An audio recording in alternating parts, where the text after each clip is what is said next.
productive citizen. Let me get Jeffrey in here, though, because, I mean, isn't it a little bit different when we're talking about debt versus crimes?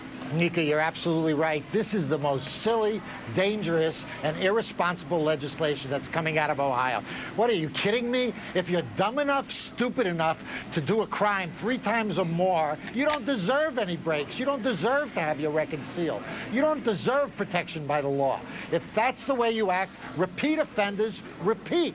And you got to protect society. Look, employers have the right to know that they're hiring a 3-time convicted burglar, a 3-time convicted drug dealer, a 3-time convicted arms dealer. What, are we kidding ourselves? This legislation is silly. It's absurd. It's ridiculous. Senator Mika, let me say this. Those people aren't even eligible under this bill. These are for people that may have stolen hubcaps, that have maybe stolen an automobile, that maybe have vandalized property. Now, I am not condoning that. But what I'm saying to you, that the people that commit low-level crimes, and sometimes out of necessity and desperation, don't need to live their lives with this label on their back the rest of their lives. They've already paid their debt, and they need to have a second chance. We're talking about people who have already paid their debt, low-level crime. We're not talking about murderers. We're not talking about people who kidnap. We're not talking about people who do sexually oriented crime. We're talking about very low-level crime. I get your point, Senator. And Jeffrey, does she have a point? Because these people do need to re-enter society. Where are they supposed to go? And do you not push them back to the dark side if you don't give them someplace to go? We're not telling them they can't go anywhere. We're releasing them into society.